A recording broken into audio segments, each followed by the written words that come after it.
నమస్తే. నేను మీ అశ్విని కుమార్. భారతదేశంలో మత మార్పిడులు జరుగుతున్నాయన్న విషయం మనకి ఎప్పటి నుంచో తెలిసిందే. క్రిస్టియన్ మిషనరీస్ అన్నీ కూడా మత మార్పిడికి ప్రయత్నిస్తున్నాయి. విద్యాలయాల్లో కానీ లేకపోతే దేవాలయాల దగ్గర అన్నవంతా కూడా మనం సోషల్ మీడియాలో చూసాము. చాప కింద నీరులాగా యూనివర్సిటీస్లో ముస్లిం కమ్యూనిటీ ఇస్లాంలోకి మార్చడానికి ఇవన్నీ ఎట్లా ప్రయత్నించినాయి, ఏమిటి? ఒక దేశ రాజధానిలో ప్రసిద్ధి చెందిన ఒక యూనివర్సిటీ జామియా మిలియా ఇస్లామియా యూనివర్సిటీ, అక్కడ ఏం జరిగింది? దాదాపు 1920లో ఆ యూనివర్సిటీ స్థాపించిన సంవత్సరాలు గడుస్తున్న కొద్దీ కూడా అది గవర్నమెంట్ నుంచి మైనారిటీ యూనివర్సిటీగా ఎలా మారింది, అక్కడ ఏం జరిగింది, ఫ్యాక్ట్ ఫైండింగ్ కమిటీ ఏం కనిపెట్టింది, ఈ వివరాల్లోకి వెళ్ళే ముందు ఎప్పుడు ఇంట్రోలో ఒకటి చెప్తూ ఉంటాను. దాని ప్రకారం ఈరోజు ఒకటి 2004లో చాలా వరకు నేను బీజేపీ ఎక్కువ మాట్లాడతాను. ఎందుకంటే బీజేపీకి దేశంలో కొన్ని సంవత్సరాలుగా మీడియా మద్దతు లేదు. అందుకే ఫ్యాక్ట్స్ తొందరగా ప్రజల్లోకి వెళ్ళటం లేదు. చాలా వరకు కూడా వేరే విషయాలు లేదా చెడు తొందరగా వెళ్ళిపోతుంది, నిజం నిలకడగా తెలుస్తుంది. తెలిసేటప్పటికే సమయం దాటిపోతుంది. 2004లో ఇండియన్ ఎక్స్ప్రెస్ మ్యాగజైన్ ఒక పెద్ద బ్యానర్ హెడ్డింగ్ పెట్టింది, మోడీ టైమ్ టు ప్యాకప్. నేను పక్కన స్లైడ్లో పెడుతున్నా.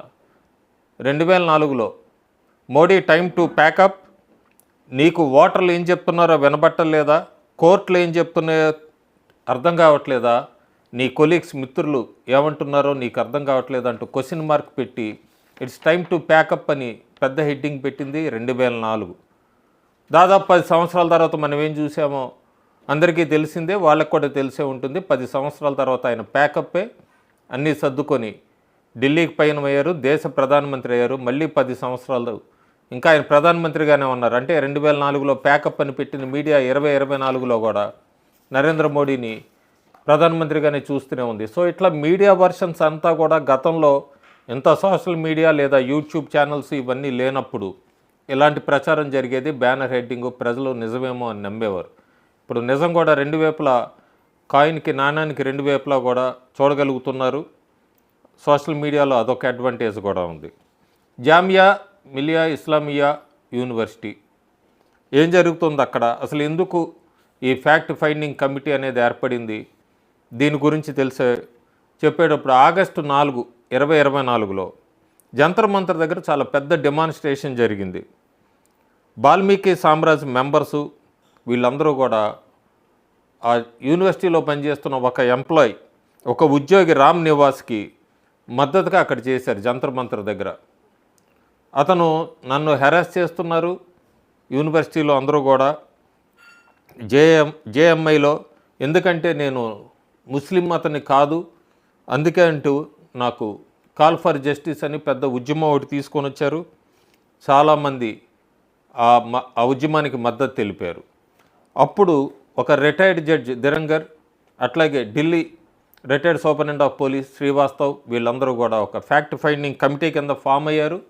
కాల్ ఫర్ జస్టిస్ అనే దాని మీద అక్కడ ఆ కమిటీ ఏం కనుక్కోవాలి, అసలు ఏంటి, ఎందుకు వీళ్ళందరూ ఉద్యమిస్తున్నారంటూ ఒక 5-6 ప్రశ్నలు తయారు చేసుకున్నారు.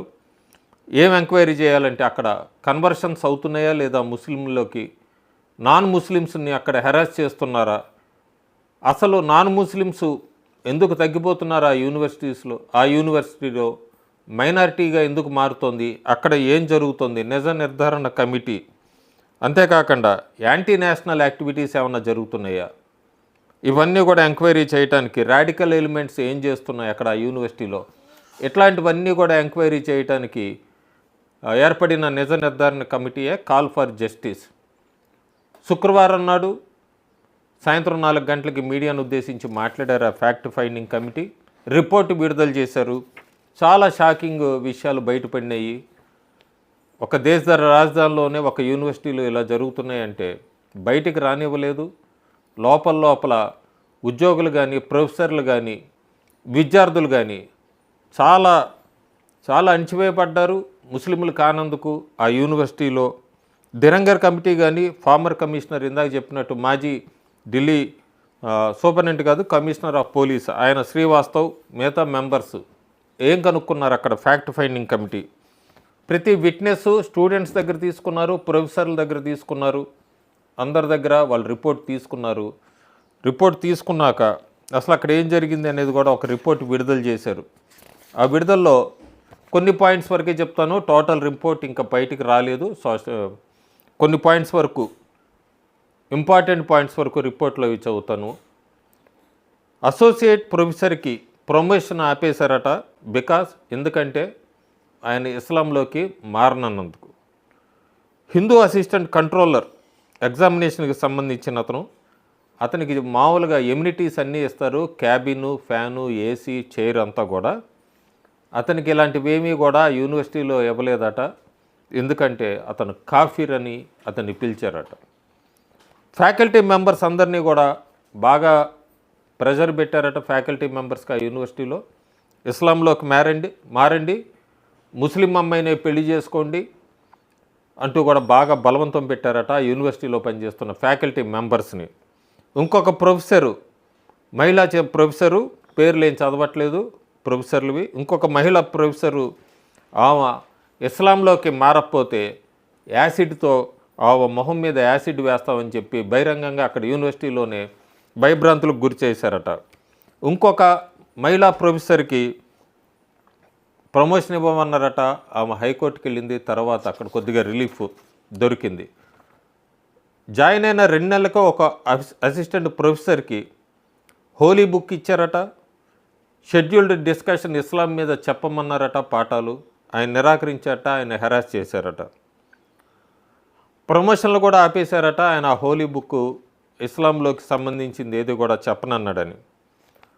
2007లో జరిగిన ఒక క్లరికల్ పొజిషన్లో చేరిన ఒక అతన్ని ముస్లిం కొలీగ్స్ అందరూ కూడా బలవంతం చేశారట. అతను షెడ్యూల్ క్యాస్ట్కి సంబంధించిన అతన్ని ముస్లిం మతంలోకి మారమని బలవంతం చేశారట. హిందూ సొసైటీని మర్యాద ఇవ్వద్దు అంటూ కూడా అతన్ని కొట్టారట. 2007లో జేఎంఐ స్టాఫ్ మెంబరు నమాజ్కి ఇన్వైట్ చేశారట. నమస్తే అని పెట్టద్దన్నారట. హిందూ అతన్ని నమాజ్కి ఫోర్స్ చేశారట. నమస్తే కాదు, సలాం అలీకుం అనాలి అంటూ కూడా అతన్ని బలవంతం పెట్టారట. హిందూ ప్రాక్టీసులు ఎవరైనా చేస్తుంటే వాళ్ళందరినీ కూడా భయపెట్టడం, లేదా ప్రమోషన్లు రావంటాం, లేదా విద్యార్థులను అయితే పరీక్షల్లో ఫెయిల్ చేస్తామంటాం, ఇట్లా కూడా భయపెట్టారట, భయభ్రాంతులకు గురి చేశారట. 2 మహిళా స్టూడెంట్స్ని ఇస్లాంలోకి బలవంతంగా మార్చారట. మారిస్తే వాళ్ళు ఎంతసేపటికి ఒప్పుకోకపోయినా కూడా పరీక్షల్లో ఫెయిల్ చేస్తామంటూ కూడా మారపోతేనే బలవంతంగా మత మార్పిడి చేశారట. పిహెచ్డి స్టూడెంట్స్కి ఫెలోషిప్స్ ఆపేశారట ఇస్లాం మతంలోకి మారినందుకు. ఇక జేఎంఎం స్టాఫ్ మెంబర్స్ని కూడా ఇవన్నీ జేఎంఐ ప్రొఫెసర్స్కి క్యాంపస్ ఫ్రంట్ ఆఫ్ ఇండియా, పాపులర్ ఫ్రంట్ ఆఫ్ ఇండియా, తబ్లికీ జమాత్ వీళ్ళందరూ కూడా ఆ యూనివర్సిటీలోకి ఎంటర్ అయ్యి ముస్లింలోకి మారాలి అంటూ కూడా అక్కడున్న విద్యార్థుల్ని, ప్రొఫెసర్ని వీళ్ళందరినీ కూడా దాదాపు ఇది 12 సంవత్సరాల నుంచి జరుగుతుందట ఆ యూనివర్సిటీలో. బయటికి రావటానికి, చెప్పటానికి, నోరు మెదపటానికి ఎవరికి వాళ్ళు భయపడిపోయారు, మిన్నకుండిపోయారు. ఈ ఫ్యాక్ట్ ఫైండింగ్ కమిటీ ముందు ధైర్యంగా బయటకు వచ్చారు. ఎవరికి వాళ్ళ పేర్లు ఏమీ బయటికి రానిద్దంటూ కూడా విద్యార్థుల పరంగా వాళ్ళు, ప్రొఫెసర్ల పరంగా వాళ్ళు, క్లరికల్ అసిస్టెంట్స్ ఉన్నవాళ్ళు వాళ్ళందరూ కూడా ఎవరికి వాళ్ళు స్వతంత్రంగా వాళ్ళ విషయాలు బహిరంగం చేయొద్దంటూ కూడా ఫ్యాక్ట్ ఫైండింగ్ కమిటీ దగ్గర వాళ్ళంతా కూడా బయట పెట్టారట. సో ఇవన్నీ ఇప్పుడు ఇక్కడ ఎంత జరుగుతున్నప్పుడు మనకి సహజంగానే అనుమానం వస్తుంది, ఏంటిది నిజంగానే ఇంత మత మార్పులు జరుగుతున్నాయి. మనం ఎంతసేపటికి దేవాలయాల దగ్గర క్రిస్టియన్లుగా మారుస్తున్నారనో, విశ్వవిద్యాలయాల దగ్గర క్రిస్టియన్లుగా మారుస్తున్నారు అనేదే ఫోకస్ పెడుతున్నాము. మనకి పూర్తిగా భారతదేశంలో ముస్లింల్లోకి మారమంటూ కూడా ఎంత బలవంతంగా కాలేజెస్లో, స్కూల్స్లో, యూనివర్సిటీస్లో జరుగుతున్నాయన్నది మనం ఈ ఫ్యాక్ట్ ఫైండింగ్ కమిటీ ద్వారా కూడా తెలుసుకోగలుగుతున్నాము. చాలామంది చెప్తున్నారు, ఇప్పుడు పబ్లిక్గానే మహారాష్ట్ర ఎన్నికల్లో చెప్తున్నారు, ముస్లింలకి వాళ్ళంతా కూడా బోర్డు అంతా కూడా ఎంవీఏ మహావికాస్ అగాదీకి ఓటు వేయమని. వాయనాడు లాంటి చోట చూస్తున్నాము, కాంగ్రెస్ అభ్యర్థిని ప్రియాంక గాంధీకి ర్యాలీల్లో అంతా కూడా ముస్లిం కమ్యూనిటీకి చెందిన ఫ్లాగ్స్ ఇవన్నీ చూస్తున్నాము. బంగ్లాదేశ్లో హిందువులను ఎట్లా అంచివేశారు, షేక్ హసీనా దిగిపోయాక లేదా ఆమె దేశం వదిలి వెళ్ళిపోయాక ఎలా దాడులు జరిగినాయో చూసాము. ఇక్కడ ఒకటే గుర్తుపెట్టుకోవాలి, ఇదేది మత విద్వేషాలు రెచ్చగొట్టే కాదు. సెక్యులర్ అందరూ సమానంగా ఉండాలని కోరుకుంటుంది భారతదేశము. లేదు, ముస్లింలు ఎట్లా మత మార్పిళ్ళకే ప్రయత్నిస్తే యూనివర్సిటీలో ఎట్లా అణిచి తొక్కే ఇలాంటి విషయాలు తీసుకుంటే మాత్రం భారతదేశం బగ్గుమంటుంది అనేది అయితే ఒక భయం అయితే ఉంది. అదొకటే ఆలోచించుకోవాలి. హోంమంత్రి అమిత్ షా అందుకే మొట్టమొదటి అడుగు కింద నవంబర్ 25 నుంచి మొదలయ్యే పార్లమెంట్ సెక్షన్లో క్లియర్గా చెప్పారు, ఫస్ట్ అసలు వక్ఫ్ బోర్డుని అణిచివేస్తామని మొట్టమొదటిసారి హోంమంత్రి నోటి వెంబడి ఆ స్టేట్మెంట్ వచ్చింది. ఇది ఏ కమ్యూనిటీకి వ్యతిరేకంగా మాట్లాడలేదు. జరుగుతున్నది ఒక భారతదేశంలో హిందూ సాంప్రదాయాలు ఉంటాయి, ముస్లింకి వాళ్ళకి సంబంధించినవి ఉంటాయి, క్రిస్టియన్లకు వాళ్ళకి సంబంధించినవి ఉంటాయి. కానీ బలవంతం మత మార్పిళ్ళు అనేది ఎక్కడా జరగకూడదు. ఎవరు కూడా బలవంతంగా వాళ్ళ మీద రుద్దకూడదు. ఇదే నా సందేశం. ఈ వీడియో అందుకోసమే. యాక్చువల్గా తెలంగాణ గురించి చేయాలి ముందు చెప్పినట్టుగా, కానీ ఈరోజు ఈ టాపిక్ చాలా ముఖ్యమైనది కాబట్టి ఈ వీడియో. Thank you.